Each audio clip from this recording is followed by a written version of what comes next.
Hey y'all, and welcome to PolitiBrawl. My name is Brian, and this student reads this unbelievable and unhinged homework assignment to Vivek Ramaswamy, and his answer is absolutely spot on. Let's dive in. I wrote it down so I wouldn't leave anything out. So I know there's been a lot of mention of the school system and that there's no doubt that there has been a certain ideology that has been pushed in the classroom. We saw just a few weeks ago with Charlie Kirk that this mob mentality is pushing people towards violence, and that violence is being glorified if whoever the victim of the violence has opposing views from you. So I am 19 years old. I'm currently a student at Mount St. Joe, and I know this issue is far beyond that. It's not just at my college. So we have had teachers out of school that has state and federal funding send out school-wide emails encouraging students to reach out to representatives on political issues. They send out template copy and paste emails saying, here's this, copy and paste it, put your name on it, send it to your representatives. The main one we got was for the Advance Ohio Higher Education Act, which was prohibiting DEI incentives in school, and it was supposed to ensure that students are allowed to come to their own conclusions without indoctrination. So if schools violate this, they are subjected to potential cuts to their funding.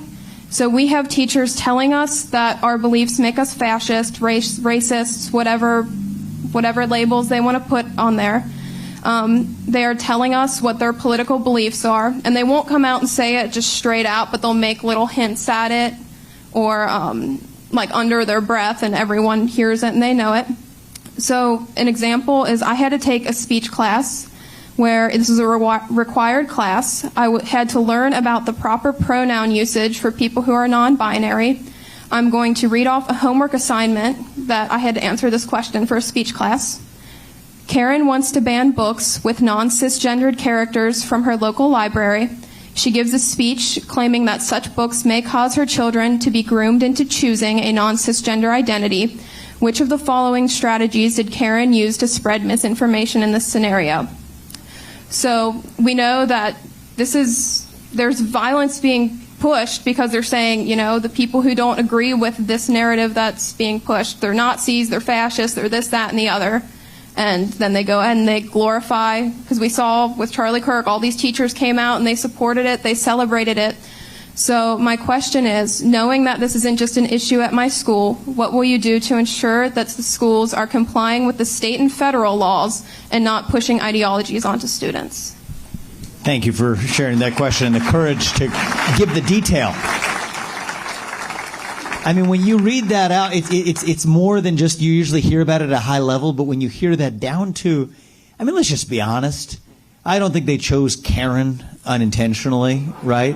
What a loaded way to sort of ask that question. After turning it into an epithet, then they make a hypothetical, we're just calling Karen, after we actually completely stigmatized the use of that as a name. It highlights this devious, twisted ideology that puts us in a tough position. Here's the tough position we're in, right? I'll give an analogy in the old war on terror, in the post-2001 era. The hard thing is, the other side in that war on terror, they're willing to do things that our side isn't willing to do. They would kill women and children, kill innocent civilians. We still have to ultimately achieve victory, and yet we're constrained because we can't do the same things the other side does. And if we did adopt their methods, then we wouldn't be who we are. We'd lose what we're fighting for in the first place, right? And so that's the challenge we have ahead of us, is that the intolerance of the other side for alternative dissent is still faced up against those of us who have our strong, speaking for myself and several of ourselves on stage here, conservative beliefs, must do it in a way that respects the other side's ability to speak, but without actually turning that into its own indoctrinating weapon. So the answer to your question is, how do we do it? We do it not by imitating their methods. We do it by following the law. The law has been crystal clear that you cannot profile in our universities or indoctrinate based on discrimination on the basis of race or gender or sexual orientation. The idea that if you break those rules, there are actually consequences, that those are not restraints on speech or the expression of an opinion, but actually following the laws that are already on the books that provide for equal protection under the law. And then a lot of it's going to have to come from courageous voices like yourself. You're 19? Sophomore? Technically a junior. All right, she's a little bit ahead of her age. Okay. So I'll throw it back at you, because hopefully those of us on this stage, we're aspiring to be leaders in a formal capacity. You can be a leader in your own capacity too. In fact, we're counting on you to be a leader. All right. When you are, I'm going to make an ask of you. Mount St. Joe's. That's right. When you're the only person in a room, including a teacher or a so-called professor, when you're the only person in a room who believes what you do, you have an obligation as a citizen, now more than ever, to stand up and to say it. Say it with a spine. Say it with conviction, as you did today. Say it with respect. But part of respect is actually telling your fellow neighbors what you actually think, not some fake woke-washed version of it. Right? So if you step up and you do your part, because none of us can do that part for you, the job of us as leaders is to make sure that you have still the continued ability to do it without fear for retaliation from your university or without safety for your health. That's what our deal is tonight. And if you keep your end of the bargain, I promise you we're going to do ours. Thank you. I appreciate it. Thank you. Folks, this is the way. That is the best way to frame this argument. It's to this day why I'm such a big Vivek fan. I didn't vote for him in the primaries, naturally, but I like him. I like him because he has the right goals and the right attitude. Because we have lost something here in America. And I've been trying to put my finger on it for months. What is it that we've lost? Well, I found it last week. I found it when listening to, of all people, Lech Walesa. I still don't think I'm pronouncing his name right.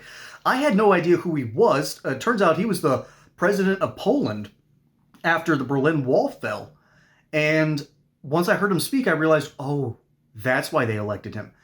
This dude was making the argument the whole time. His thesis was rather simple. America must lead the world, and we have to be careful of demagoguery. Now, I know he was saying things without saying things. The whole crowd was a bunch of rich white liberals. I think I was the only conservative there. But I wanted to listen to him because this dude fought communism and won. He is worth listening to. I didn't know who he was until a couple of months ago. I'm too young. I'm barely 32. But I wanted to ask him a very simple but very difficult question. How do you reinstate faith into the American people in our own institutions? This young lady who has a clear good head on her shoulders, she's ahead of where she is supposed to be because she's only 19 and it seems like she's already halfway through college. Good for her.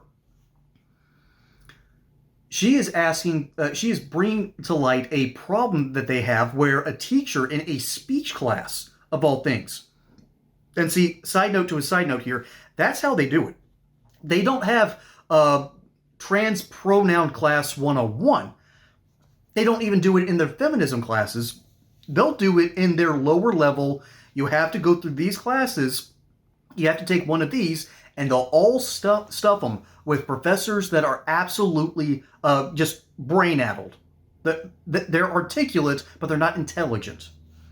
And they will use that ability to try to sway students into believing the same way that they do. And it's why so much of Gen Z has looked at our entire education system and said, nope, not dealing with this nonsense.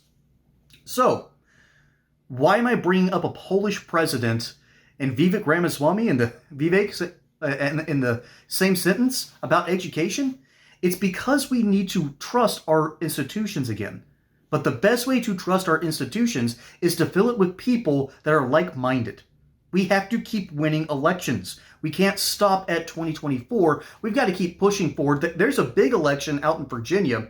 I think there's one in New Jersey that's getting unusually close because these Yankee states, the South hasn't seen it fully yet. They will. But these Yankee states from the Great Lakes all the way to New Jersey have seen these woke nonsense policies being pushed by their government, being pushed by their state legislators, being pushed by their own education systems, and they're now scratching their chins and going, wait a minute, this is nuts.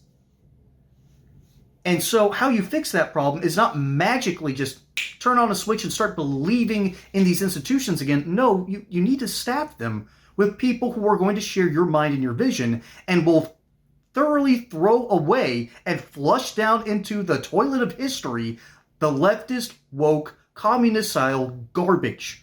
By the way, in my studies, I've often found that communism devolves into fascism every single time.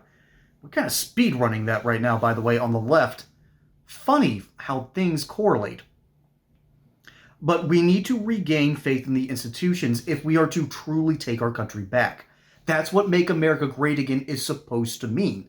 That's why in Trump's first term, he set a record for restocking the federal supply of judicial nominees. Actually, I've got to thank Mitch McConnell. He was instrumental in having that happen. He was also instrumental in reshaping the Supreme Court. Mitch McConnell and Trump did not get along, but they knew one thing. They knew how to play off of each other. They knew how to play ball together in order to get runs scored and win the game. Unfortunately, 2020 happened, and now we're having to sort of restock, reevaluate, and re-win the same ground that we lost. But we can do it, and we can keep pushing. We can keep pushing in the right direction. You will no longer see the insane leftist monstrosities that we keep seeing if you restock our education system with people who actually care about education and not indoctrination. And in order to do that, you've got to call out the people who are clearly breaking the law. A law is being broken here in the state of Ohio, and it needs to be dealt with. So I have been all for defunding education in order to prove a point. A lot of our education system is gargantuanly sized bloated and has become just a personal money maker for people who don't need to be making that much money. I'm not talking about the teachers, I'm talking about the administrators. I'm talking about the weird extra steps and hoops that we have to go through in order to get college loans and then all the weird things that happens in the dormitories. Don't get me started about frat life. The school that I went to, I carry a lot of pain from the school I went to because the administration didn't quite know what it was doing. They had pushed too hard in one direction. They didn't realize that they had been captured by a whole bunch of leftists. And then we're dealing with a bunch of brain-dead millennials. There's a ton of people that I just had to say, no, I can't even have a conversation with you. And this has been after 10 years of trying to talk to these people. We've got a problem, but there is a solution. Vote for people that will have standards, and then vote for people who will make sure those standards will be applied to the schools, and then get those schools filled with people that have good standards. That's how you root out the leftists, and that's how we win. But let me know what you think down in the comments below. Am I going too far, not far enough? Let me know. I want to work this theory even better. My name is Brian. Hope you enjoyed that segment here on PolitiBrawl. Don't forget to like and subscribe. Catch you on the next one. Thank you, Vivek. Thank you, this unnamed student. Y'all are doing good. And y'all have a good one.